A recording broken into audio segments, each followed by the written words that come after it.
Nabi SAW mengatakan, jika engkau sholat sunat, ya, jadikan rumah kita juga tempat sholat sunat, supaya enggak seperti kuburan. Nawwiru buyutakum bis sholati wa tilawatil Quran.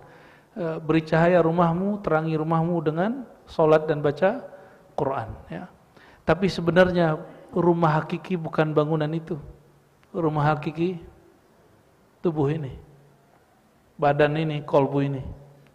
Maka rumah ini yang perlu dibawa kemana-mana. Rumah ini yang mesti dibacakan.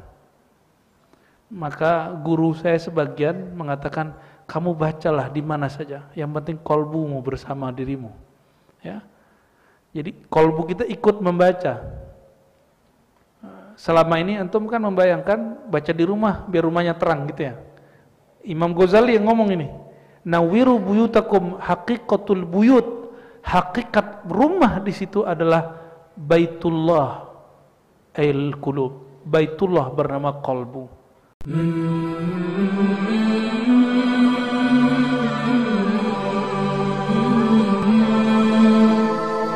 Nikmat sekali. Doakan saya istiqomah di jalan Allah, ya.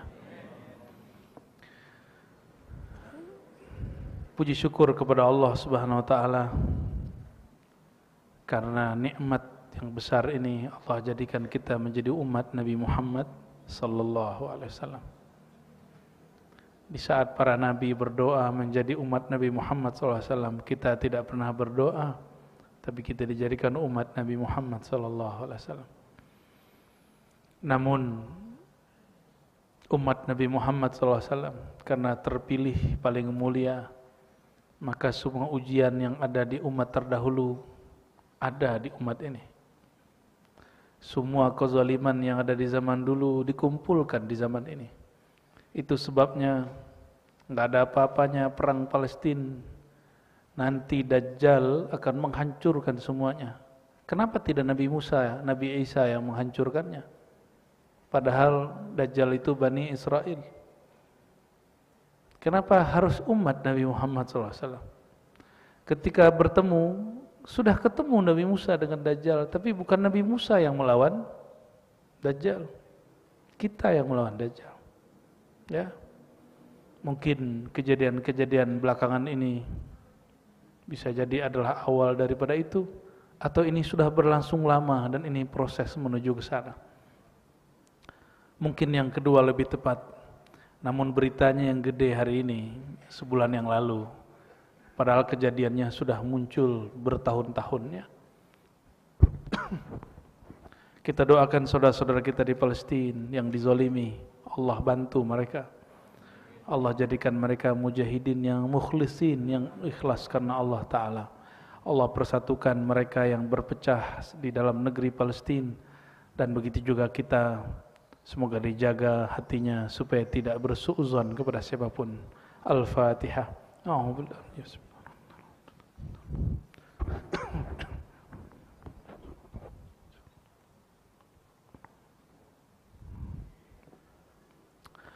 Setelah membahas tentang azan,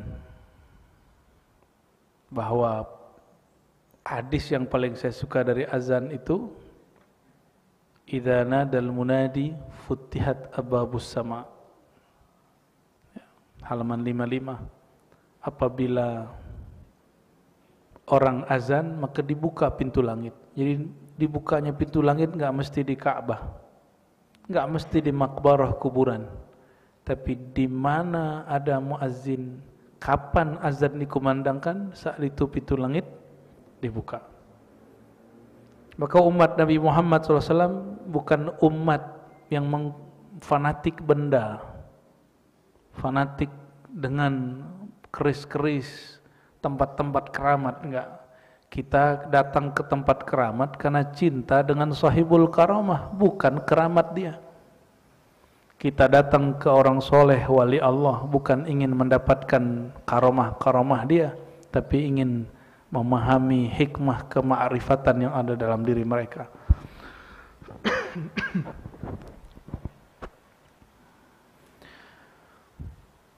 Dan sekarang kita masuk keutamaan umat Nabi Muhammad yang terkhusus lagi setelah azan yang tidak pernah ada di umat sebelumnya, yaitu keutamaan membangun masjid. Di umat terdahulu ada kayak orang Yahudi itu sinagog. Sinagog itu pemisahan laki perempuannya lumayan ketat. Tapi mereka menjadikan sinagog itu asalnya adalah kuburan Nabi, lalu dijadikan tempat ibadah. Maka Nabi SAW, ya, sinagog yang terjadi, yang ada di tanah suci Palestina, salah satunya adalah tempat sinagog mereka yang disebut kuburan Nabi Daud. Itu kuburan dijadiin tempat sholat mereka. Maka Nabi SAW mengatakan, la'anallahu al-yahud ittakhadhu qubur anbiya'ihim masajida. Terlaknatlah Yahudi karena mereka menjadikan kuburan para nabi sebagai tempat sujud. Lain dengan orang-orang Islam. Nah, ini perlu kami sampaikan kepada saudara-saudaraku yang ingin memurnikan akidah dari kalangan salafi. Jangan salah faham dengan ulama ahlus sunnah, asy'ariyah, sufiyah, pesantren-pesantren. Coba perhatikan, sufi kuburannya bukanlah kemudian dibangun di atasnya masjid. Yang ada syekh-syekh dari dahulu, dia bangun surau, dia bangun masjid, dia bangun langgar, dia wafat, dia dikubur di belakang mihrab. Paham? Bukan seperti yang dituduhkan oleh mereka bahwa kita menyembah kubur, bahwa sholat di masjid yang ada kubur nggak boleh. Nggak begitu. Yang nggak boleh itu menjadikan kuburan sebagai masjid. Syekh Albani, dia punya kitab judulnya Tahdzirus Sajid, ya, melarang orang sujud di mana, di tempat yang ada kuburannya. Masa Syekh Albani, imamnya orang Salafi, saudara kita, dia memfatwakan keluarkan kuburan Nabi dari Masjid Nabawi. Dia 3 tahun ngajar di Madinah, makanya dia cuma sekali aja datang informasi dari murid-murid Syekh Yasin, ya, Syekh Said Mamduh misalnya, nulis di disertasinya. Jadi disertasi ini kabar, dia tulis di bagian footnote. Nggak tahu yang revisi apakah dia taruh di bagian body note. Syekh Albani, semoga Allah mengampuni, fatwanya ini berbahaya sekali. Apa kata dia? Keluarkan kubur Nabi dari Masjid Nabawi. Su'ul adab nggak? Saya mau tanya sama antum, lebih mulia Masjid Nabawi atau kubur Nabi sallallahu alaihi wasallam? Kalau nggak ada Nabi, ada nggak masjid itu? Kalau Nabi nggak ngangkat tangan, ya Allah, seperti engkau muliakan Mekah dengan doa Nabi Ibrahim kakekku, maka tolong muliakan tanah ini, masjid ini. Kira-kira lebih mulia mana doa Nabi Muhammad SAW atau Nabi Ibrahim? Oh Ustadz, fadilahnya beda. Kalau di Mekah 100.000, kalau di Madinah 1.000. Itu secara hitungan syariat. Di hitungan hakikat lain, sholat di Madinah lebih utama. Secara ilmu hakikat itu isinya cinta.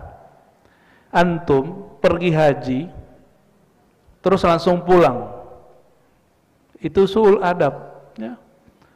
Teman-teman saya banyak kemarin yang berhaji mau langsung pulang, kita kasih pertanyaan, yang ngajarin kamu untuk haji itu siapa? Setan, malaikat, apa Rasulullah? Ya. Benar Rasul. Apa kata Rasulullah SAW? Khudhu anni manasikakum. Ambil manasikmu dariku. Manasik kita mesti ambil dari amal Nabi Muhammad SAW. Kalau Nabi nggak ngajarin cara haji, ada nggak haji itu? Nggak ada haji. Jika Nabi nggak cium itu Hajar Aswad, dicium nggak Hajar Aswad? Jika Nabi nggak tawaf di Ka'bah, ada nggak orang tawaf? Jika Nabi nggak wukuf, nggak mabit di tempat suci Arafah, tempat suci Mina, apakah orang akan ikut? Enggak. Kira-kira lebih mulia Ka'bah, Arafah atau Nabi Muhammad SAW? Ya, banyak orang terjebak yang dikira lebih mulia Ka'bah. Sekian tahun saya ngajar ilmu syariat, rata-rata mikir begitu. Kenapa? Alasannya sholat di situ 100.000, beda. Kalau fadilah sholat itu lain dengan bab kemuliaan Nabi Muhammad SAW. Lebih mulia Nabi Ibrahim atau Nabi Muhammad SAW? Nabi Ibrahim gak boleh kasih syafaat kalau Nabi Muhammad SAW gak izinkan. Ya, clear? Lebih mulia Ka'bah atau Nabi Muhammad SAW? Ya, lolos gak nih? Ya, jadi nanti kalau ditanya mungkar nakir, jawaban antum bisa panjang. Mungkar nakir yang ngaji. Ya, nanti dia ngaji tuh ya. Dosen saya ngomong dulu gini, tahu nggak kalian kalau diuji itu kami juga belajar kok katanya, karena dosen udah mentok. Dia sibuk ngajar aja, sibuk nguji, tapi dirinya sendiri tidak dia input dengan banyak ilmu. Mungkar nakir kan tugasnya cuma nanya, nggak ngaji, cuma nanya doang. Maka dia belajar juga jika ada orang yang dia tanya itu arif billah, mengenal Allah Subhanahu wa ta'ala.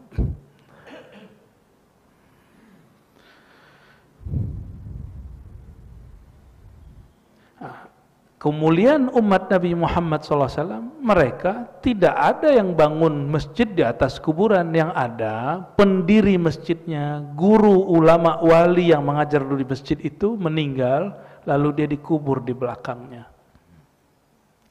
Nggak usah pakai ulama kita, ulama salafi. Kata Syekh Albani, boleh sholat di masjid yang masih kebatas sama kuburan dengan tembok. Kalau Masjid Nabawi nggak ada batasnya, langsung kuburan, benar nggak? Raudhah langsung kuburan. Maka dia fatwakan, itu fatwa buat-buatan dia aja. Kenapa dia menyulitkan dirinya dengan fatwanya? Ya, kan itu menyulitkan diri sendiri. Nabi tidak pernah fatwa begitu, dia fatwa begitu. Yang dilarang itu nyembah kubur. Sholat dekat kuburan boleh nggak? Antum kalau dekat kuburan, imannya rusak nggak? Apa masalahnya sholat dekat kuburan? Antum nyembah kuburan? Kalau saya sholat gak ada kuburan, saya sholat ada kuburan, imannya jadi naik turun gak?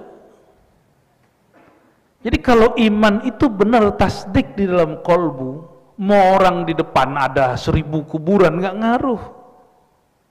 Terus apa yang ditakutkan di masjid yang ada kuburan? Tapi teman saya banyak akal, Kiai. Ada masjid masih diganggu terus, ya, diteror dengan bid'ah-bid'ah. Mau meninggal lah si pendirinya masjid ini, wakaf yayasan, tapi pendirinya tunggal. Dia meninggal, tanyalah istrinya sama ustadz, itu teman saya, mau dimakom di mana nih, dikuburin di mana nih Pak Kiai? Kuburin aja samping masjid. Maksudnya apa? Biar masjid kamu nggak diganggu. Dan hebat sekali itu siasatnya. Jadi dikubur yang di sampingnya di masjid. Itu pengikut Syekh Albani udah nggak ada mau sholat lagi. Cuma saya khawatir nanti masjid ini dibom, itu aja takutnya. Dibom dengan kata-kata bid'ah. Kalau dibom dengan bom beneran terjadi di Pakistan, di Suriah. Di Suriah orangnya masih hidup dibom. Syekh Muhammad Sa'id Ramadan Al-Buti masih hidup dibom. Lagi ngajar kitab, ngajar Al-Quran dibom. Kira-kira itu yang ngebom mujahid atau mujahad? Ya. Kira-kira hati di mana? Nabi SAW mengatakan, aku diperintahkan untuk berjihad, berperang sampai mereka membaca la ilaha illallah Muhammadur Rasulullah. Cuma karena berbeda faham, padahal sudah baca la ilaha, dibom juga sama dia. Ketemu Rasulullah, saya nggak tahu itu Rasulullah marahnya sama orang-orang yang tukang bom ini. Kalau mau ngebom, kok ke Israel sono ya, biaya sendiri. Dengar-dengar Hamas belum mau tentara dari kita ya, belum mau dia. Allahumma sholli ala Sayyidina Muhammad wa ala Sayyidina Muhammad. Salah satu kemuliaan umat Nabi Muhammad SAW adalah masjid. Dan ini kabar gembira, masjid terbanyak di dunia di Indonesia. Coba tanya di Malaysia, Banyak masjid? Di sini masjid berapa ratus meter masjid? Ya, betul. Ya, sahabat kita yang baru pulang ke Brunei, itu masjid juga sedikit.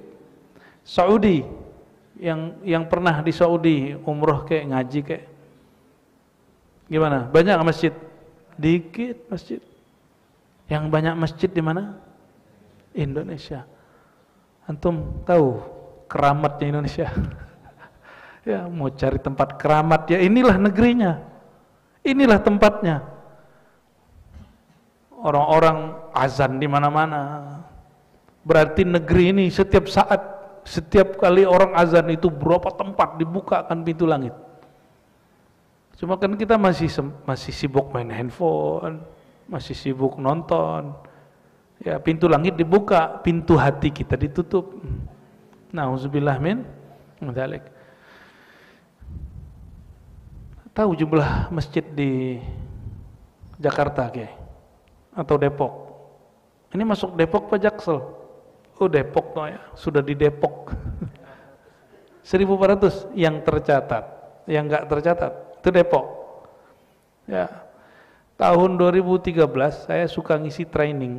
Kami nanya ke orang yang buat data masjid, itu 8.000 di masjid di Jakarta. Wallahu alam, itu maksudnya 8.000 itu berapa ya? Apakah lebih atau kurang? Belum dihitung masjid-masjid kantor. Ya, belum dihitung masjid kantor.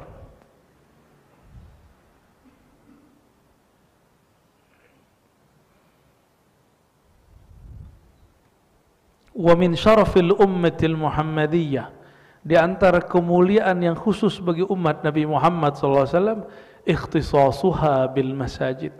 Allah khususkan umat Nabi Muhammad SAW dengan banyaknya masjid-masjid. Masajid jamak dari masjid. Di sini beda gang sudah ada masjid, benar nggak? Luar biasa itu. Ya. Wa qad jaa fi fadli bina'iha wa fadli sa'i ilahi Nabi SAW ahaditsu katsirah. Ya. Sangat banyak sekali riwayat yang menyebutkan keutamaan membangun masjid. Yang kedua, keutamaan jalan menuju masjid. Ya, dari hadis Nabi SAW. Yang pertama nih ya, ma yadullu ala fadli bina'il masjid, yang menunjukkan keutamaan bangun masjid. Nah, jangan bayangkan masjid itu cuma tempat sholat, tapi seperti ini, ada pengajian ngaji ilmu. Ada ngaji ilmunya. Kenapa saya pakai kitab, Pak? Padahal bisa nggak pakai kitab? Karena kalau pakai kitab, banyak hal yang baru kita dapatkan. Itu satu. Kedua, pengulangan yang sudah jelas tidak akan disampaikan. Benar nggak? Dan yang paling penting, tidak adalah hari kecuali bertambah ilmu yang baru. Ya. Itu yang paling penting. Makanya apapun majelis, walaupun kita sebenarnya sanggup nggak pakai kitab, tapi ulama dulu ngajar pakai kitab. Emang kita lebih hebat dari ulama dulu? Ya, kan nggak juga. Maka kita ngajar pakai kitab. Ya. Beberapa kiai di Betawi itu kalau khotib nggak bisa, ceramah nggak bisa, tapi taruh kitab depan dia, suruh beliau mensyarah, mengurai. Itu mau 3 jam 4 jam juga antum sampai kesemutan tuh bisa. Jadi mereka nggak, justru sebaliknya nggak bisa ceramah lepas, bisanya menjelaskan yang di kitab. Ada lagi ulama yang lain, ahlullah, kekasih Allah, kitabnya di kolbunya. Walaupun dia pegang kitab, tapi sebenarnya kitab itu ada di kolbu. Sama-sama ngaji kitab A, tapi beda ulama, beda rasa enggak? Kenapa? Tergantung kitab yang Allah berikan ke dalam kolbu dia. Gitu. Maka seorang ulama jangan hanya sibuk ngajar orang, dia harus juga membangun hubungan dia dengan Allah Subhanahu wa ta'ala, hubungan dengan Rasulullah SAW, hubungan dengan ulama-ulama suci, baik yang masih hidup ataupun yang sudah wafat. Itu sebabnya ulama kita suka berziarah, suka sowan. Tradisi itu cuma di kalangan ahlus sunnah wal jamaah, wabil khusus sufiyah. Saya apresiasi depan masjid sudah dipasang ya, Masjid Ahlus Sunnah wal Jamaah, Aqidah Ahlus Sunnah Asy'ariyah Maturidiyah, Fikih 4 mazhab, bertasawuf Imam Ghazali ya. Itu manhaj saya ya. Tapi kalau ada orang mengatakan tasawuf Ar-Razi beda, kita cek dulu yang beda aneh sama ente ya. Lebih Ghazali aneh apa ente? Boleh kita uji ya, tapi fair, jangan main zolim ya, jangan main kemudian main bully, fair. Insya Allah kita siap adu mana Ghazalian yang lebih kuat ya. Ini Tahdus bin Nimah Kiai, Tahdus bin Nimah, Majmu'ah Rasail Ghazali setebal ini saya khatamkan 6 bulan ya, setebal ini. Ihya Ulumuddin, alhamdulillah ngaji sudah lama. Mulai dari umur 13 saya udah ngaji Ihya bersamaan dengan Hikam. Hikam sudah mendengar dari kecil, umur 9 ya, 10 guru saya masih hidup, saksi silakan ditanya, Abu Ya Nu'man Bashir.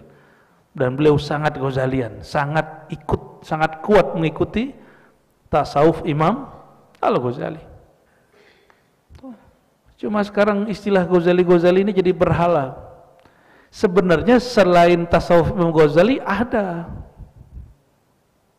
lagi, dan tasawuf itu nggak ditentang Imam Ghazali. Contoh, orang kan ngira kalau tasawuf Ghazali berarti nggak ngikut Halas, nggak boleh Syekh Siti Jenar, nggak begitu. Al-Ghazali lah yang membela Al-Hallaj. Seandainya Imam Ghazali hidup di zaman Syekh Siti Jenar, dia pun akan bela Syekh Siti Jenar. Terus kenapa wali-wali yang lain saat itu menghakimi Syekh Siti Jenar? Itu lain lagi, beda tugas. Para aulia itu beda-beda tugas. Ada yang tugasnya bela, ada tugas ngadilin. Ada yang disuruh oleh Allah seakan-akan mereka beradu, padahal sebenarnya mereka tidak beradu, kolbunya sangat akrab.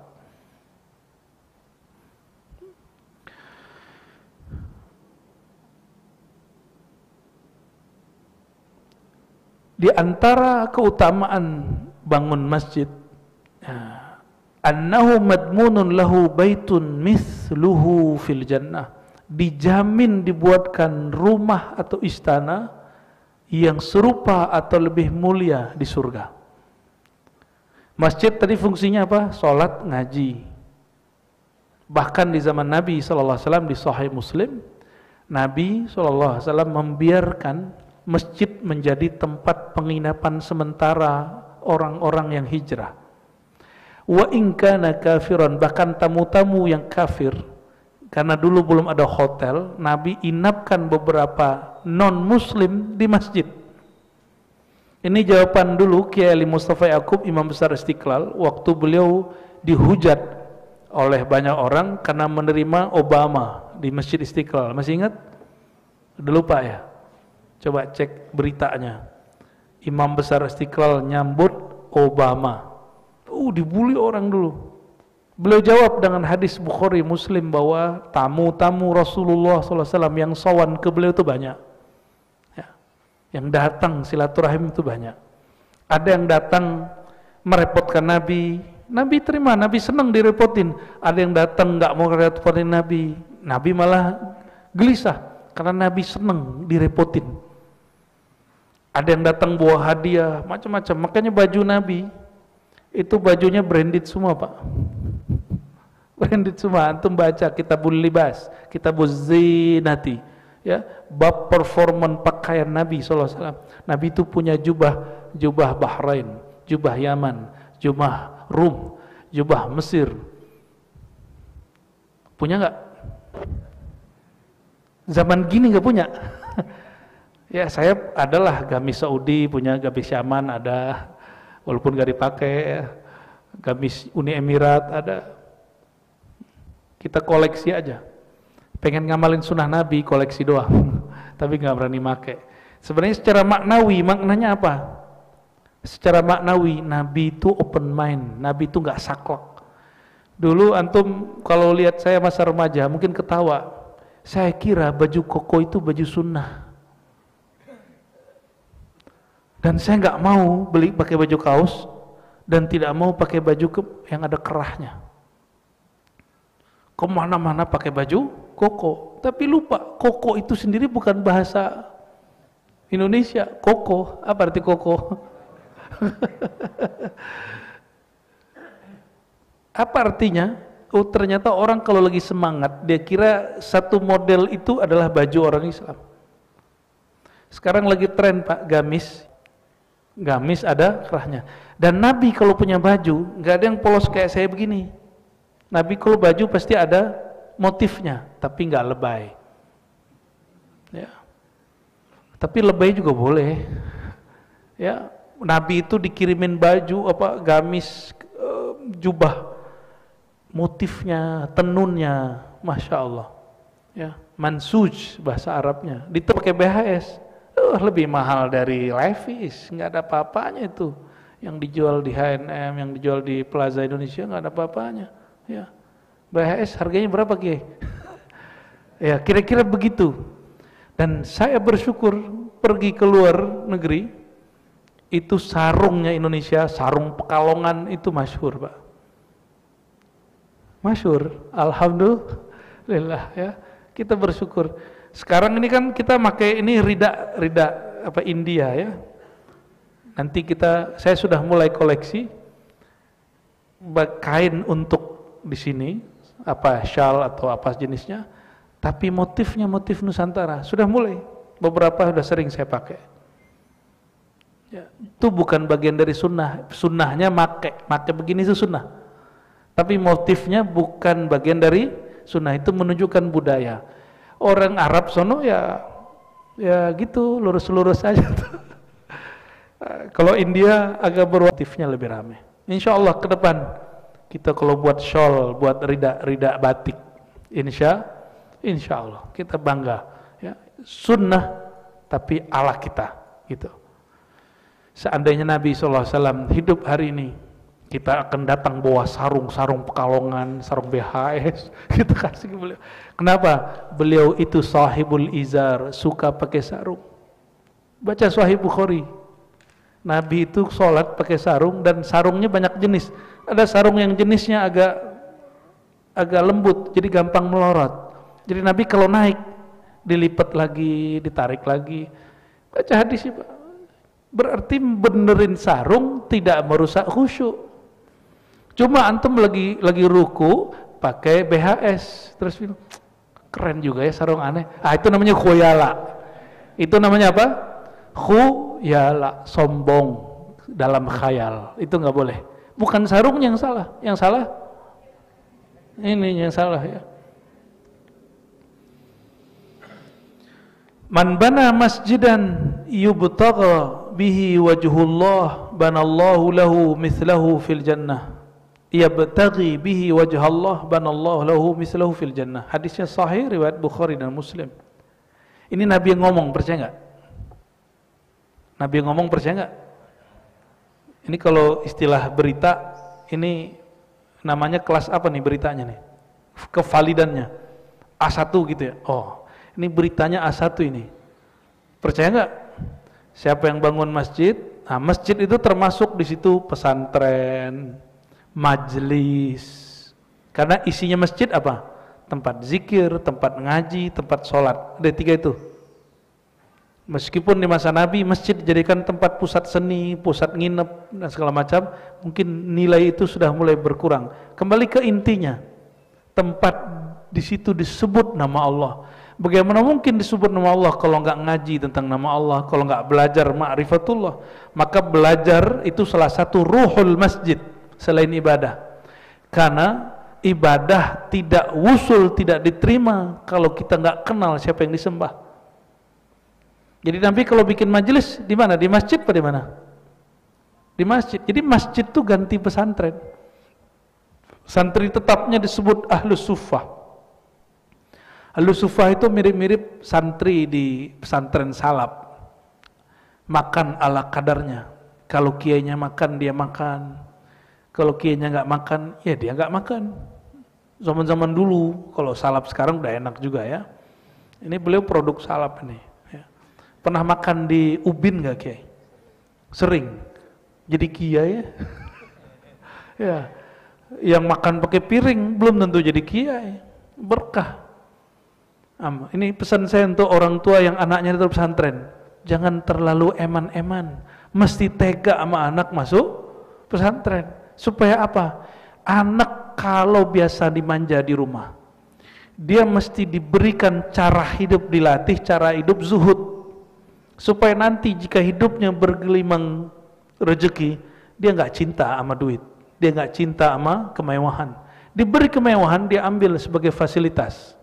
Kenapa? Dia mengamalkan tugas dari Allah Subhanahu wa taala, tapi dia tidak terlena di situ. Betapa hebatnya cara kiai kita dulu mendidik murid-muridnya, tidur di masjid. Bahkan kalau di Jawa Timur itu ada pesantren udah nggak muat, Pak, saking banyaknya. Pesantren itu murah. Itu udah murah, bisa 6 bulan nggak bayar tuh santri. Masih makan di situ, tidur di situ. Akhirnya nggak muat itu ruangan, tidurnya di bawah kolong langit. Dan mereka happy. Tamat dari situ jadi ulama, jadi kiai, jadi pendakwah, ada yang bekerja dan dia soleh, ada yang jadi insinyur, dia soleh, ada yang jadi tentara, jadi polisi, dia soleh, ada yang jadi politisi, dia soleh. Kenapa? Sudah biasa hidup susah. Ya. Anak saya doakan keluarga kami ya, anak saya masuk pesantren, dulu pesantren sederhana sekali, sengaja kita paksa supaya nanti kalau masuk pesantren yang lebih baik dia bersyukur tiap hari. Dan alhamdulillah jadi ya. Semoga keturunan kita menjadi ulama-ulama, menjadi pejuang-pejuang. Amin ya rabbal alamin ya. Wa an Umar radhiyallahu taala anhu قال سمعت رسول الله صلى الله عليه وسلم يقول من بنى مسجدا يذكر في اسم الله بنى الله له بيتا في الجنة. Ini diberikan detail di sini. Siapa yang membangun masjid untuk disebut, diajarkan kalimat Allah di situ, langgar surau zawiyah itu masuk ya, majelis yang mana nama Allah disebut di situ, maka orang ini akan dibangunkan rumah di surga. Dan itu langsung kabar dari Rasulullah sallallahu alaihi wasallam ya.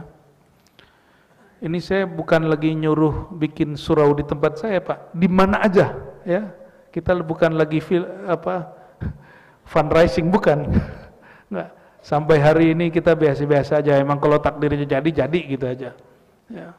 Nggak ada iklan-iklan dari mulut saya, nggak perlulah ya.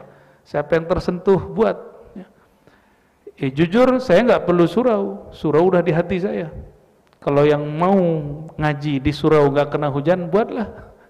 Yang di BSD itu silakan dibuat ya. Dimanapun nanti kan kita sudah punya beberapa ngaji di sana ya. Termasuk apapun tempat ya, syukur-syukur ya, di situ diajarkan ilmu ma'rifatullah, bangun ya, bangun segera. Dimanapun di daerah, di kampung kita ada kiai, dia bisa mengajarkan nama Allah, kasih tahu dia kalau kita punya rezeki, mau nggak kiai kita buatkan ya. Kalau sudah jangan intervensi, ini adabnya. Ini kadang-kadang mohon maaf, donatur itu intervensi. Kejadianlah di beberapa tempat di Kepulauan Riau dan di Riau, saya kenal beberapa ikut serta ngurusin yayasan. Akhirnya yayasannya nggak jalan, orangnya capek sendiri. Ketemulah seorang kiai, dikasih tahu, Pak Kiai saya capek. Ya udah sini aku urus, diurus beres. Jadi kita bagi-bagi tugas, ya. Nah, orang kadang-kadang egonya main, nggak percayaan sama orang. Nah, hati-hati di situ ya, hati-hati di situ. Uang bukan uang kita, milik Allah. Ilmunya kiai juga bukan ilmu dia, itu ilmu dikasih oleh Allah Subhanahu wa taala.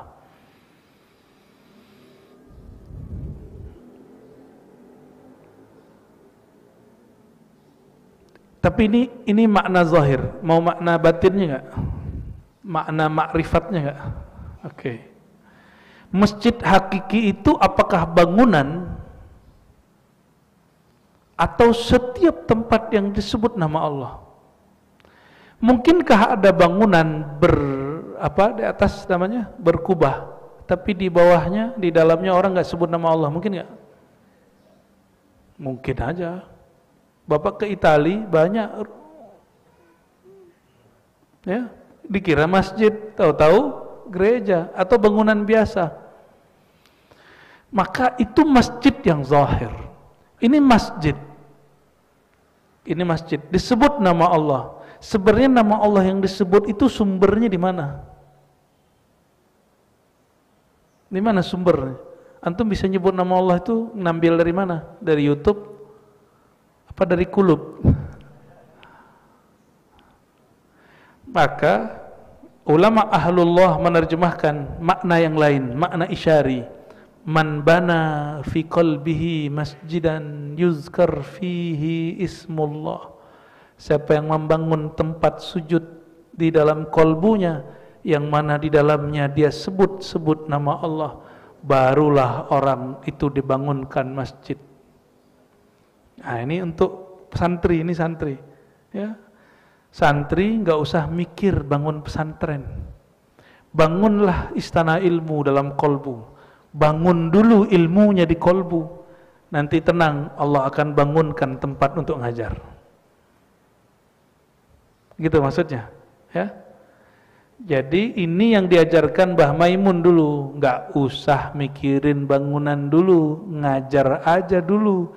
Ngajar itu yuzkaru fihi ismullah.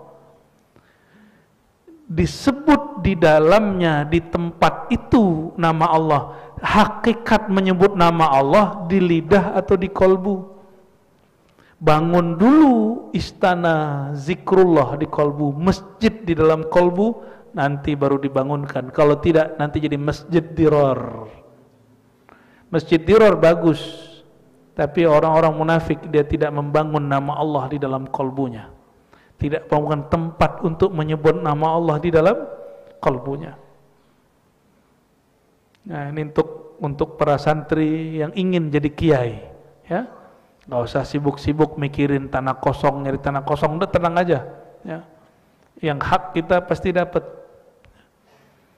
Saya ngembaliin tanah orang sering, Pak. Kenapa? Jika isyarat kolbu kita nggak dapat, ini tempat nggak akan menambah nama Allah di kolbuku, ya sudah, nggak usah balikin aja. Kalau malah nambah konflik, malah ada kepentingan duniawi di situ, orang pengen berbisnis di situ, udah kita balikin. Atau muridnya suuzon sama gurunya, boleh murid suuzon sama guru. Belum pesantrennya jadi, sudah ada Pak dulu, ya. Orang nyerahin tanah, belum jadi, udah suuzon duluan. Terus kalau mati Rozi, diwarisin ke anaknya. Ya salam, saya belum mati, disuruh ngomong begitu. Mau ketemu 1000 kiai itu nggak akan beres, karena pola dia suuzon sama gurunya. Balikin aja Pak, sekian hektar kita balikin aja. Ya, kita nggak perlu yang begitu. Ya, orang-orang yang sudah kenal Allah, namanya, sifatnya, dia nggak perlu orang lain untuk zikir. Orang lain yang perlu dia. Karena orang yang kolbunya sudah ada nama Allah, dia nggak pernah kesepian. Kenapa? Malaikat datang terus ke kolbunya, membisikkan alla takhafu wa la tahzanu. Malaikat nganterin. Jadi bukan dia cari malaikat, malaikat sawat ke dia. Itu yang disebut dalam hadis Imam Muslim, safahatkumul malaikah. Malaikat datang kepadamu, menyalamimu. Malaikat kalau nyalamin kita, ini yang kita sebut sowan. Jangankan kamu, malaikat pun datang. Ya, jadi jangan heran jika ulama-ulama yang istiqomah itu ilmunya gak banyak, yang penting dia istiqomah. Allah ajarkan dia ilmu yang dia gak tahu. Disitulah kiai-kiai disowanin orang. Jangan bayangin berkhayal disowanin itu enak Pak, capek. Ya, lelah itu disoanin. Antum bisa bayangkan itu, Mbah Maimun masa hidupnya, Habib Lutfi, ya, kayak Ali Masyhuri, ya. Masya Allah, itu gak berhenti orang datang. Padahal beliau lagi sakit, punggungnya sakit, kakinya sakit. Itu yang datang bisa 2 hari 3 hari nunggu. Berarti beliau ini belum sempat istirahat, yang ngantri sudah banyak, Masya Allah. Dan Rasulullah SAW begitu. Bayangkan yang datang ke Rasulullah SAW itu bukan hanya orang biasa, bukan santri doang, raja-raja. Ada yang muji, ada yang mencaci, ada yang ngancem, ada yang menggoda, macam-macam yang datang ke beliau. Nggak sanggup bangun satu masjid, cukup bangun ya 1 balok, 2 balok. Ini hadisnya ada ya. Hadis Ibnu Majah, man bana lillahi masjidan kamafhasi qatatin au asghar banallahu lahu baitan fil jannah. Jangankan bangun utuh, kita cuma bawa 1 bata karena cuma segitu duit punya, Allah bangunkan 1 rumah. Apalagi yang tadi full ya. Tapi kalimat depannya selalu, semua hadisnya hampir semuanya menggunakan kalimat lahu. Man bana lillahi, membana lahu. Siapa yang membangun, bukan masjidnya dulu yang didahulukan, tapi lillahnya dulu. Nah, ini yang paling penting. Karena Allahnya dulu. Ngurus masjid juga sama. Buat masjid mudah Pak, ngurus masjid lebih sulit. Bapernya lebih tinggi. Ya, benar nggak? Waduh, Masya Allah, konfliknya dahsyat. Itu cara Allah menguji ketulusan kita semua. Jadi ini kita sampaikan. Apabila terjadi konflik di masjid, di zawiyah, di surau, di langgar, di tempat majelis zikir, majelis salawat, majelis pengajian, majelis tarekat, itu Allah lagi uji mereka. Siapa yang benar-benar cinta kepada Allah, siapa yang dia tidak cinta kepada Allah. Konflik mana aja Pak? Di masjid ada konflik? Ada. Di majelis ada konflik pengurus? Ada konflik tim khidmat? Ada. Di thariqat, katanya thariqat kan mengenal Allah, tetap aja. Meninggal mursyid, belum meninggal mursyid orang udah tengkar duluan. Kenapa? Allah ingin uji. Idza ahabballahu qauman ibtalahum. Allah jika cinta maka Allah uji. Orang yang cinta ketika diuji nggak merasa berat. Tapi kalau nggak cinta, dia pusing, kelimpungan, putus asa. Ya lalu malah mencaci maki orang terdekatnya. Banallahu lahu baitan awsa'u minhu, ya, halaman 57. Bahkan di riwayat Imam Ahmad, Allah bangunkan rumah yang lebih luas darinya. Afdal minhu, lebih afdal. Tapi ada tambahan di riwayat Imam Tabarani. Man bana baitan yu'badullahu fihi min malin halal. Siapa yang membangun masjid yang mana Allah disembah di situ, disebut-sebut namanya di situ, diajarkan namanya di situ, diajarkan talqin zikir, diajarkan nama Rasulullah, berselawat, itu maksudnya. Min malin halal, syaratnya dari harta yang halal, bukan harta sengketa. Ini saya belajar dari guru saya, udah meninggal. Beliau itu kasyaf, terbuka mata batinnya. Jika ada masjid, masjid kalau di kampung-kampung kan pakai keranjang gitu ya. Bahkan kalau di Depok, masuk ke kampung, Depoknya begitu, taruh tepi jalan ya kan.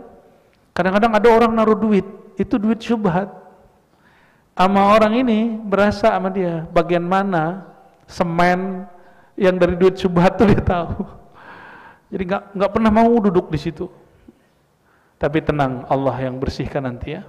Cuma orang-orang kasyaf ini repot, ribet jadi orang kasyaf. Jangan minta kasyaf, ya. Jangan minta kasyaf, minta itu al-ihsan, anta abudallah ka'annaka tarah. Engkau menyembahnya seakan memandangnya. Itu yang diminta. Gak usah minta kasyaf. Orang yang bangun rumah Allah yang di mana Allah disembah, di situ dari harta yang halal, Allah bangunkan bagi dia rumah di surga, min durrin wa yakut, ya, dari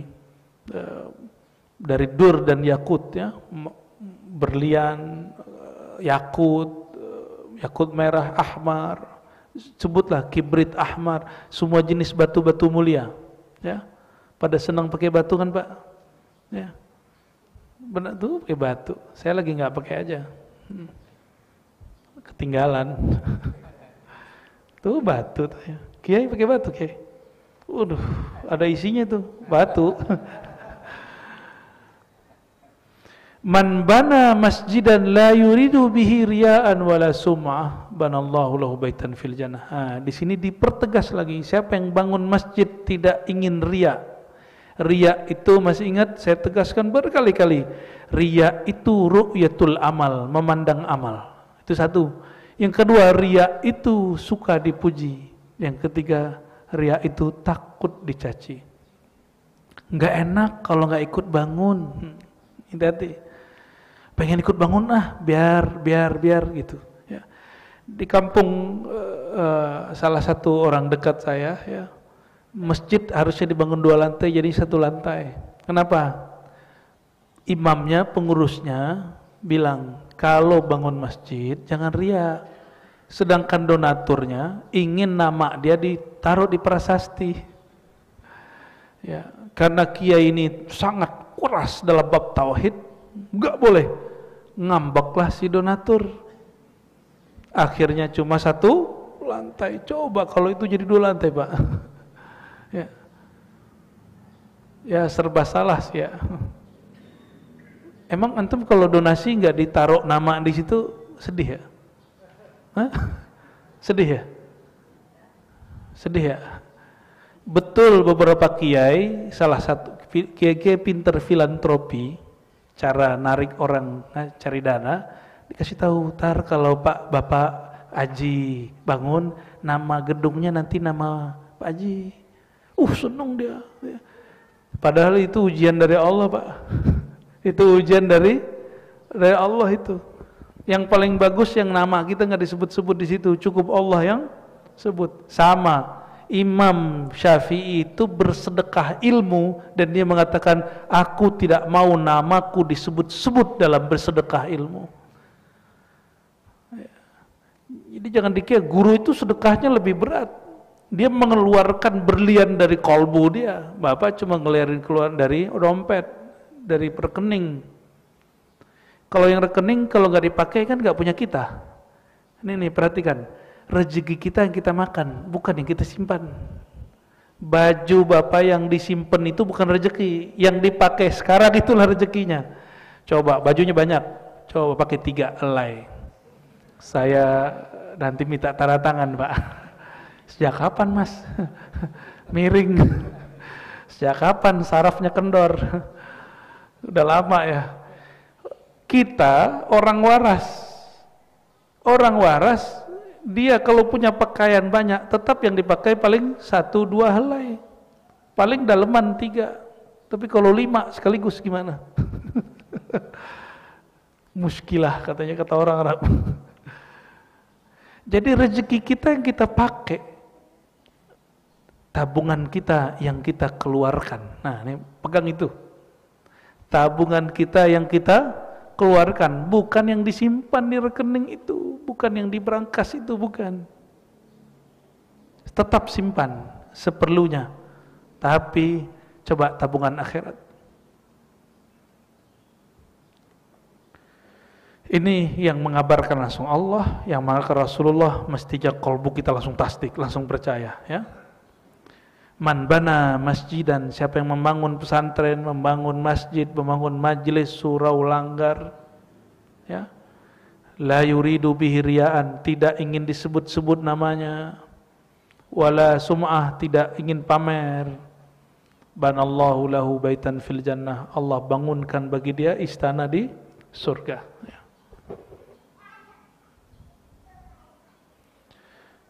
Wa thawabu bina'il jannah baqin wa ajruhu jarin li sahibihi hatta ba'da wafatihi. Ini kalimat penting lagi kata Abu Yasin Muhammad Alawi Al-Maliki. Pahala membangun masjid itu baqo. Allah baqokan, Allah kekalkan. Wa ajruhu, dan balasannya, pahalanya mengalir kepada orangnya meskipun dia sudah wafat. Meskipun dia sudah wafat ya. Fa'an Abi Hurairah radhiyallahu ta'ala anhu qala Rasulullah sallallahu alaihi wasallam, innama mimma yalhaqul mu'mina min amalihi wa hasanatihi ba'da mautihi yang mengalir kepada orang beriman setelah dia meninggal, padahal dia sudah nggak beramal, tapi amalnya tetap dianggap ada. Orangnya dihitung beramal. Ilman 'allamahu wa nasyarah. Nih perhatikan, kenapa kita hormat kepada guru? Karena dia lebih dahulukan dari orang kaya. Ilmu yang diajarkan, yang disebarkan. Awwala dan salihan. Kenapa orang tua mulia setelah guru? Karena di situ ada aset nanti anak yang soleh. Ya. Yang ketiga, mushafan warathahu, mushaf yang dia wariskan. Yang keempat, masjidan bana, masjid yang didirikan. Yang kelima, baitan li ibnis sabil, rumah singgah yang gratis. Tradisi Indonesia nggak ada ya? Ada nggak? Pas ziarah-ziarah gitu, kalau tidur di penginapan tuh gratis tuh bayar. Ya salam. Berarti udah nggak ada ya, udah nggak ada berarti. Ini tradisi lama yang diamalkan sampai di masa Imam Bukhari itu masih ada. Jadi masih ada bekas-bekas. Ini tempat orang dulu persinggahan di jalur-jalur sutra itu masih ada. Cuma pun hari ini sudah nggak dipakai. Ya. Buat di pesantren ada wilayah steril, tempat tamu nginap bebas nggak bayar, makannya dikasih. Ya, insya Allah ya, semoga dapat tanah baru lagi. Ya, untuk musafir, berapa lama pun dia tinggal, tapi musafir masa sih lama-lama tinggal? Kan 3 hari aja. Habis 3 hari kita bilang jatahnya habis mas. Jangan pakai ngomong, ya, yang ngomong dengan santri-santrinya ini ya, yang mulutnya bisa pedas sedikit.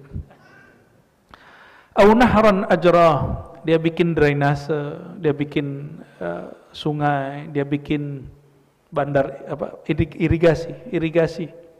Kalau orang buat begini itu juga ngalir. Berarti bikin jalan masuk nggak? Masuk. Tapi belum ada ya orang kaya di Indonesia bikin tol gratis. Yang ada dari luar negeri kan? Yang tol apa namanya? Itu nggak bayar ya? Nggak bayar? Bayar? Oh bayar toh. Nggak jadi ya? Coba kalau ada orang begitu, luar biasa. Au shadaqatan akhrajaha min malihi fi sihhatihi wa hayatihi. Ini perhatikan. Yang terakhir, sedekah yang dia keluarkan dari hartanya, dari rekeningnya, dari berangkasnya, dari tabungannya, dia masih dalam keadaan sehat, dia masih sangat senang sama duit. Lagi pada sehat kan ini?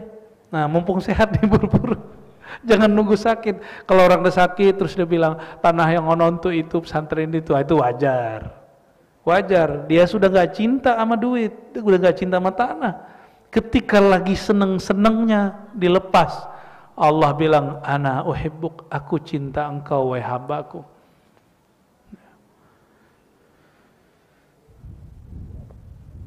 Jadi ada 6, berapa?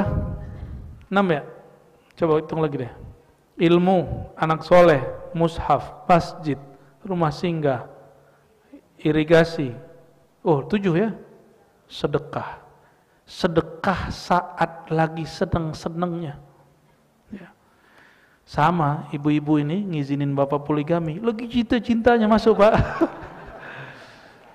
Maaf bu ya canda bu. Tapi serius. Allahumma salli ala sayyidina Muhammad. Mimma yadullu ala fadli man kanasal masjida wa nazzafahu. Kalau tadi bangun, sekarang membersihkan masjid, merawat masjid, merbot masjid. Kalau di Padang tuh namanya bukan merbot, garin masjid. Kok bisa ya namanya begitu, saya juga nggak tahu. Uridat alayya ujuru ummati. Ini Nabi SAW mengabarkan, ini hadis sahih diriwayatkan dari Sayyidina Anas ibn Malik ya. Ini hadis bercerita tentang orang yang hanya mengambil sampah kecil di masjid. Nah nih, mulai hari ini antum coba amalin ini ya. Jangan nunggu, karena juga ada merbot. Nah, jangan gitu. Ada kotoran langsung ambil. Ditunjukkan kepadaku ujura ummati, balasan amalan umatku hatta al-qazah yukhrijuha ar-rajul minal masjid. Meskipun satu kotoran kecil yang dilihat mungkin rambut atau kertas atau tutup minuman yang mengganggu pemandangan di masjid, lalu dia bersihkan, itu Nabi ditunjukkan semuanya. Jadi antum duduk begini, itu Nabi sudah lihat. Nabi sudah lihat, uridat alayya ujur ummati. Pahalanya Nabi sudah dilihatkan, amalnya kita Nabi sudah dilihatkan. Sallallahu alaihi wasallam. Makanya Imam Al-Bukhari pernah masuk masjid lalu dia lihat sampah. Dia pungut dimasukin ke ya. Jadi kalau ada tisu-tisu, pakai tisu ya, masukin aja. Atau itu kan ada plastiknya di atas ya. Kita buka, jangan dibuang di situ atau ditaruh di bawah karpet, jangan. Ambil, masukin saku. Gitu caranya. Ini amalan Imam Al-Bukhari. Wa uridat alayya dzunubu ummati. Ternyata tidak hanya amalan yang ditunjukkan, dosa juga ditunjukin. Jadi kita dosa pasti malu kalau udah dengar hadis ini. Bahkan semua dosa umatku juga diperlihatkan kepadaku. Falam ara zanban a'zam min suratin minal Qur'an aw ayatin utiha ar-rajul thumma nasiyaha.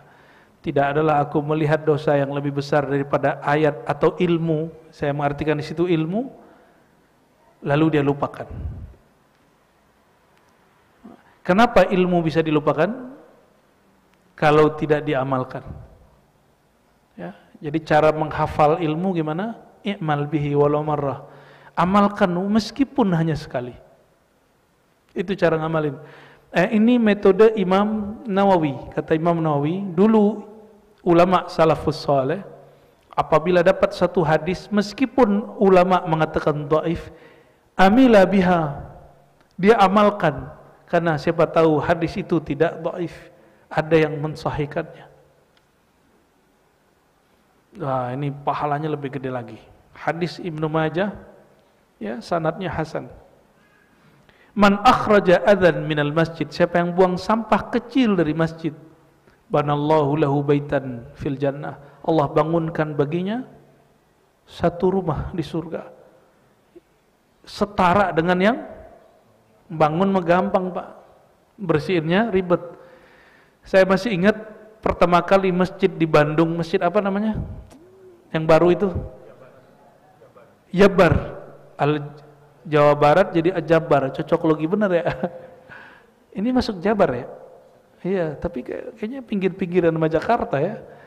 Sholat di sana masjidnya keren. Pas kita turun, itu drainase tempat air wudhu, baunya bukan main.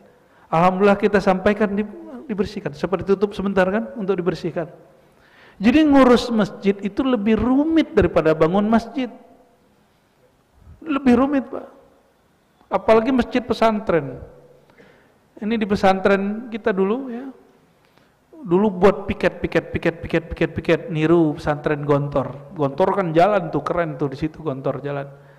Tapi dicobain di pesantren Aswaja, nggak jalan, Pak. Malah tidur, malah tengkar tuh, pengurusnya tengkar sama piketnya. Gue lagi mau tidur, ganggu aja begitu. Akhirnya gimana? Tetap pakai outsourcing. Kita bayar orang, baru beres. Ternyata urusan membersihkan pesantren, urusan membersihkan masjid, itu urusan lebih berat daripada ngurusin masjid. Bapak nih ngelihat sampah, buang sampah, paling saya doang, gitu kan mikirnya. Kalau hari ini ada 100 orang ngomong gitu, udah berapa plastiknya? Udah berapa plastiknya? Kita mau keluar lihat sampah, biarin ntar juga ada yang tugas. Tiap kali yang lewat, ntar ada yang tugas. Begitulah terus, yang tugas sakit, gimana masjidnya? Itulah asbabnya kenapa ketika Sayyidina Nabi SAW masuk ke masjid, sudah dilihat dari pagi sampai sore, kok nggak melihat sosok hitam legam perempuan tua, kulitnya hitam, orang Habasyah. Maka Nabi tanya, Sahih Bukhari, manakah perempuan Habasyiyah yang biasa nyapu masjid? Apa kata mereka, wahai baginda Rasulullah, malam yang lalu dia wafat, kami kubur langsung tengah malam. Itu dalil boleh nguburin tengah malam. Kami khawatir mengganggu engkau. Ini sahabat ini adab. Ternyata adab itu enggak semuanya tepat. Nabi kemudian ajarkan, kenapa kalian tidak kasih tahu aku? Lalu beliau mengatakan, tunjukkan aku mana kuburnya. Lalu Rasulullah SAW salat di situ, salat jenazah, salat gaib, qadaan. Bayangkan Rasulullah SAW memperhatikannya begitu. Ya, saya yakin Kiai Abdurrahman dan pengurus pasti memperhatikan mereka itu. Ya. Tapi sekarang merebut udah enak digaji, ya, digaji, enak digaji, tinggal jangan ngeluh. Ya, jika kerjaannya lebih banyak dari gajinya, katakan alhamdulillah, berarti aku dapat porsi untuk akhiratku. Gitu Pak. Ya. Pernah nggak punya kerjaan menurut kita gajinya nggak setara? Lakuin aja Pak. Anggap ini aset surgawi. Oh kalau kiai lebih parah ya. Kalau kiai itu kalau ada jam 27 jam sehari mungkin segitu maunya. Ya. Tidur pun sudah sulit. Kalau udah punya pesantren apalagi ya. Ngelebihin pedagang capeknya. Udah 9:10 ya. Nah, satu atau dua hadis lagi kita baca dari Abu Hurairah radhiyallahu taala anhu qala Rasulullah sallallahu alaihi wasallam salatul rajul fi jama'atin tudha'af ala salati fi baitihi wa fi suqihi 25 darajah. Terus ya, orang yang salat berjamaah dilipat gandakan melebihi salat di rumahnya atau di pasarnya 25 derajat. Kenapa? Apabila seseorang berwudu, dia baguskan wudu lalu berangkat ke masjid, la yukhrijuhu illa shalah. Dia keluar bukan mau mampir ke Indomaret, tapi emang mau, kita kan nyambi ya, ke Indomaret nah nyambi ke masjid gitu. Jangan gitu, ke masjid tar kalau sempat ke Indo. Nah, jadi niatnya apa? La yukhrijuhu illa shalah. Niat dia hanya sholat ke masjid. Hari ini orang ke masjid mau ngapain? Kampanye Pak, pencitraan. Boleh lah, untung pencitraannya soleh. Maka di mana ada haul, di mana ada majelis, itu caleg-caleg minta. Depok ini Pak, Depok bagian Ono. Ya. Kita turun, lagi pada orasi, ganti-gantian lagi. Caleg ini, caleg ini, caleg ini, caleg ini. Masya Allah. Dia harusnya berterima kasih sama Ustadz, karena berkat Ustadz banyak umat terkumpul. Tapi ustadznya mau naik, dia berangkat Pak pergi. Ya mau kesel gimana ya. Ustadznya naik ceramah, dia pergi. Padahal dia minta waktu di tempat jamaah ustadz itu. Ya. Nah ini, kita kadang datang itu niatnya pencitraan, ingin dilihat orang. Nah, ada yang caleg gak? Semoga tersinggung.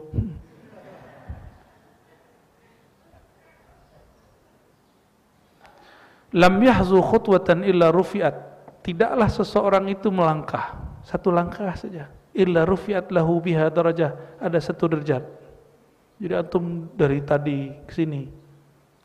Ya, tapi pakai Grab ya.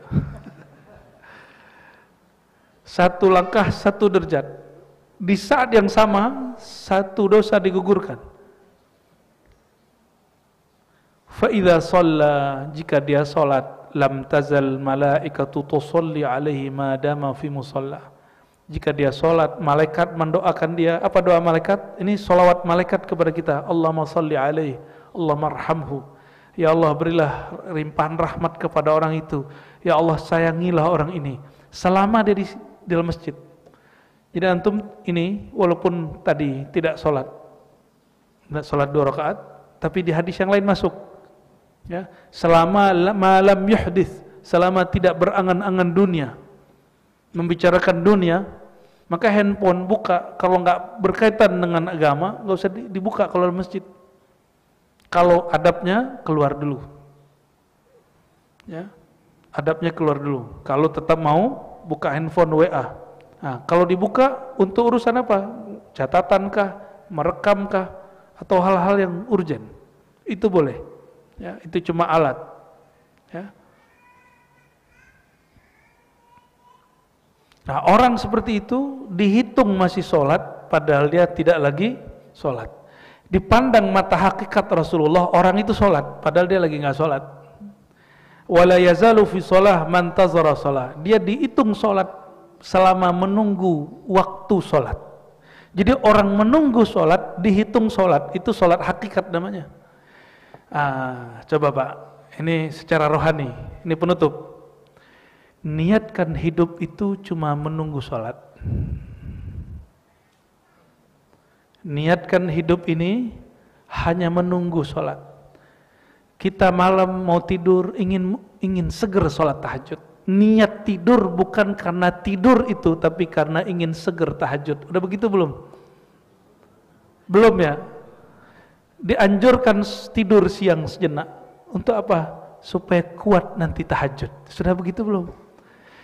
Ini ajaran Rasulullah. Rasulullah SAW tidur itu bukan untuk tidur. Tidur itu untuk munajat kepada Allah Subhanahu Wa Taala. Tidur aja untuk munajat, masa hidup sadar bukan untuk sholat? Jadi mulai hari ini ya, bisa diniatkan, setiap kali mau bangun, katakan, ya Allah aku niat sholat dan menunggu sholat. Kerjaan itu hanyalah masa, cara menunggu sholat. Jam sholat datang, kita tinggal. Kalau emang urgent pekerjaannya, karena pekerjaannya wajib, sholat sunat itu, sholat jamaah itu sunat. Kita undur tapi tetap berjamaah, cari orang berjamaah. Ya, nggak saklek juga kita, nggak saklek juga. Orang-orang yang begitu, ra'ahun Nabi sallallahu alaihi wasallam wa huwa yusalli fi kulli waqtin wa hin. Orang ini dilihat sama Rasulullah sallallahu alaihi wasallam masih sholat, walaupun dia lagi tidur. Ya, coba perhatikan tadi, la yazalu fis shalah man tazara shalah. Orang itu dihitung sholat selama menunggu sholat. Dan dalam Sahih Bukhari dan Muslim di kitab As-Shalah dan Mawaqitu Shalah, sahabat Nabi ba'da maghrib itu ada yang mereka cari sandaran lalu tertidur lagi bersandar menunggu sholat. Dihitungnya mereka lagi sholat padahal lagi tidur. Berarti menunggu sholat itulah sholat di luar sholat. Itu yang disebut sholat daim. Kalau orang nanya apa sholat daim, bukan hanya zikir khafi. Orang yang niat hidupnya menunggu waktu sholat. Coba niatkan, nih jam segini saya niat menunggu waktu zuhur. Niatnya apa? Menunggu waktu zuhur. Habis zuhur nanti niat lagi, saya niat menunggu waktu. Ya, ini enggak masuk ke dalam rincinya hadis, tapi kita rincikan dari hadis ini. Semoga Allah Ta'ala memandang kita selalu sholat. Meskipun sholat ini belum khusyuk, meskipun sholat ini tidak sempurna, kita memohon semoga Allah Ta'ala mematikan kita dalam keadaan sholat atau menunggu sholat. Amin ya Rabbal Alamin. Ya, ada pertanyaan? Cukup? Gimana Kiai? Ngantuk? Ya. Satu laki, satu perempuan ya, di belakang ada. Satu ibu ya. Ya, silakan. Dua saja ya. Bismillah. Assalamualaikum warahmatullahi wabarakatuh. Buya izin menanyakan materi bulan lalu mengenai azan. Mana yang lebih baik buat kita? Pada saat azan berkumandang, apakah kita menjawab jawaban dari muazin atau kita melakukan wudu dulu, Buya? Kalau itu yang pertama. Yang kedua, materi hari ini bagi kita atau bagi saya khususnya, mana lebih baik kita selesai sholat maghrib mengaji di masjid atau mengaji di rumah? Tahsin maksud saya. Ngederes kalau kata orang Betawi bilang. Ya, okay. Terima kasih Buya. Assalamualaikum warahmatullahi wabarakatuh. Assalamualaikum. Dalam hadis yang sahih disebutkan idza sami'tul muazzin faqulu ma yaqulu. Bukan fatawaddau awalan summa qul ma yaqulu. Bukan. Jika kamu mendengar azan, langsung baca apa yang dia baca. Bukan wudu dulu, ya. Enggak perlu wudu dulu, langsung.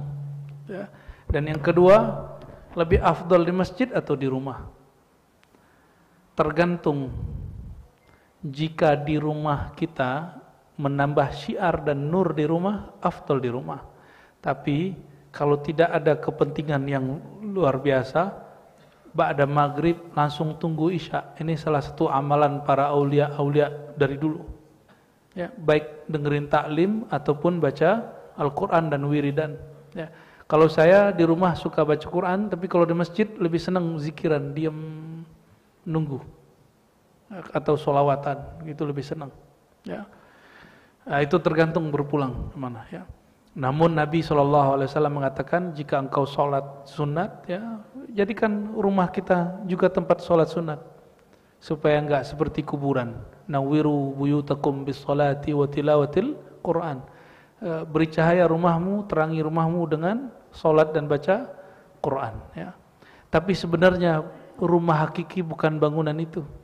Rumah hakiki tubuh ini, badan ini, kolbu ini. Maka rumah ini yang perlu dibawa kemana-mana. Rumah ini yang mesti dibacakan. Maka guru saya sebagian mengatakan, kamu bacalah di mana saja. Yang penting kolbumu bersama dirimu. Ya. Jadi kolbu kita ikut membaca. Selama ini antum kan membayangkan baca di rumah biar rumahnya terang gitu ya. Imam Ghazali yang ngomong ini. Nawwiru buyutakum haqiqatul buyut.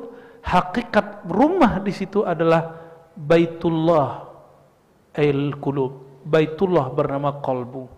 Maka ada kalimat kolbul mu'min Baitullah. Rumah Allah itu adalah kolbu. Jadi adakah masjid di dalam diri kita? Ada. Itulah kolbu. Jadi ikutlah membaca dengan kolbu. Dimanapun tempatnya sama. Nanti bapak pulang, nurnya kan masih dibawa ke rumah. Masih dibawa ke rumah. Jadi jangan terjebak dengan pemaknaan zahir. Ya, lanjut siapa ibu? Ya. Assalamualaikum Pak Buya Arusi.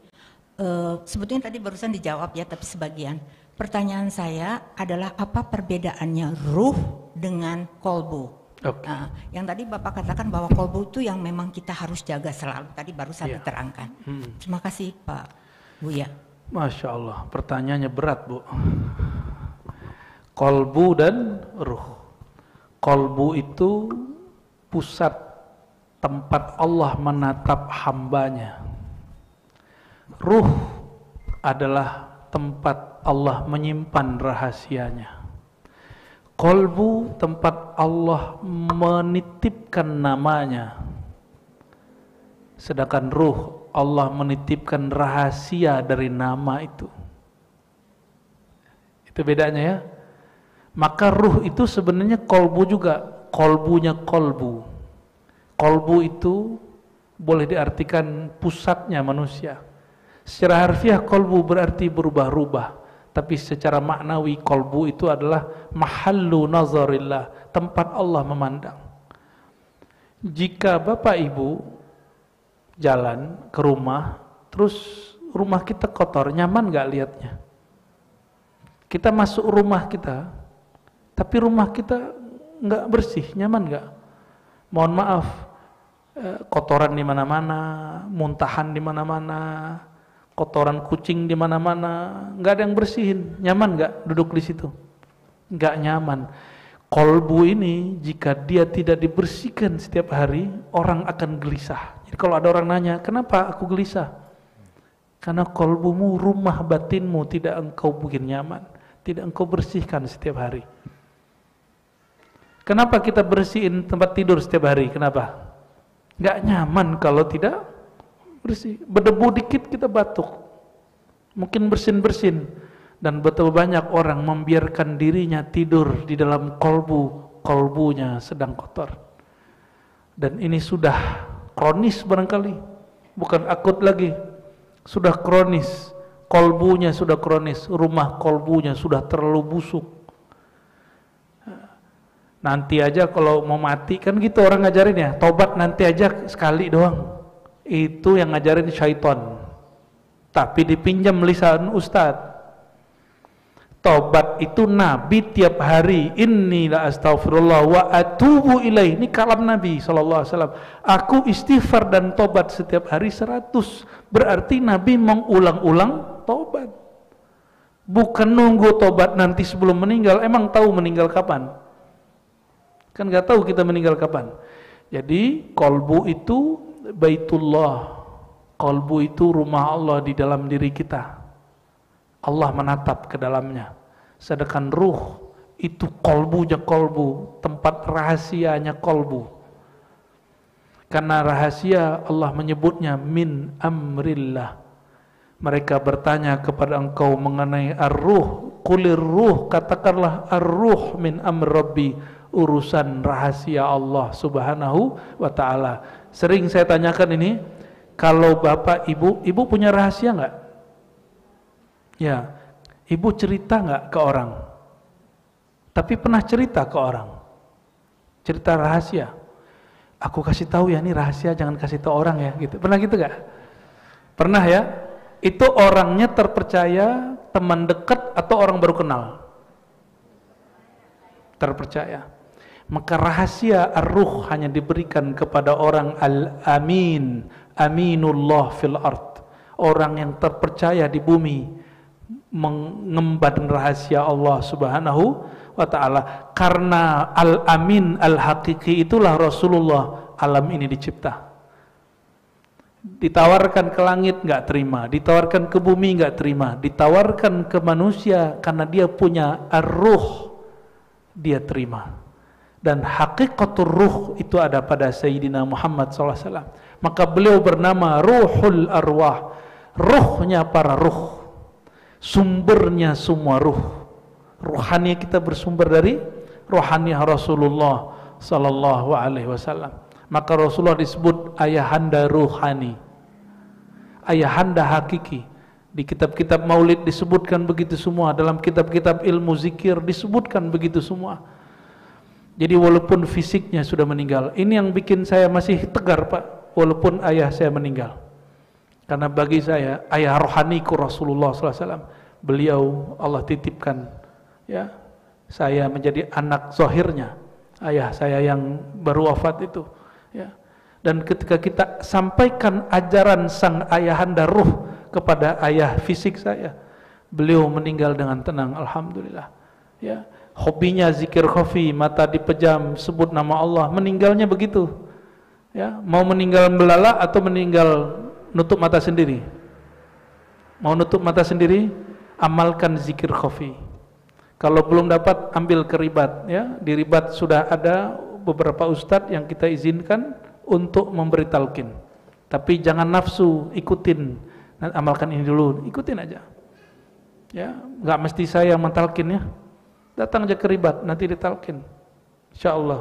Biar kolbunya biasa. Sehingga berlatih setiap hari, mata dipejam, lidah keluh. Ini tahadus benikmah, tanda syukur saya kepada Allah. Ayah saya itu 7 hari nggak bisa bicara, Pak, karena sudah keluh. Mungkin kena penyumbatan pembuluh darah apa, lalu ada bagian organ yang tidak maksimal, nggak maksimal. Udah nggak bisa nyebut. Benarlah kata guru kami dulu, jika sakratul maut datang, mata engkau rabun, lidah engkau keluh. Saya melihat sendiri ayah saya begitu. Telinga nggak dengar, kalau kita ajak ngomongnya nggak dengar. Tapi pas kolbu kita sebut nama Allah, kita bilang ya Allah, sampaikan bacaan ini kepada ayahanda. Sampai, Pak. Ternyata kolbunya juga sedang berzikir. Dalam berzikir langsung pejam mata, detik itu berpulang. Indahnya orang yang ahli zikir, meninggalnya enak ya. Tapi kalau orang nggak punya ilmu begitu, aduh, matanya belalak-belalak. Nanti kita kalau susah nutupinnya. Maka berdoa sebelum meninggal, ada yang bimbing kita bertalqin ya. Enggak dari manusia, dari malaikat. Enggak dari malaikat, semoga ruhaniah Rasulullah SAW. Amin ya rabbal alamin. Gitu Bu ya, sudah terjawab. Alhamdulillah. Semoga ini menjadi pertemuan yang berkah. Mohon maaf salah dan kurangnya. Wassallallahu ala sayyidina Muhammad. Rabbana atina fid dunya hasanah wa fil akhirati hasanah wa qina adzabannar. Ya Allah, berikan kami kebaikan di dunia dengan mengenal Nabi Muhammad SAW, dengan mengenal Engkau, nama-nama Engkau, sifat Engkau, dan jadikan kami juga mendapat kebaikan di akhirat, mendapatkan syafaat Nabi Muhammad SAW, dan izinkan masuk ke dalam surga Engkau, dan diizinkan memandang kepada wajah kesempurnaan Engkau. Amin ya rabbal alamin. Wa sallallahu ala sayyidina Muhammad walhamdulillah.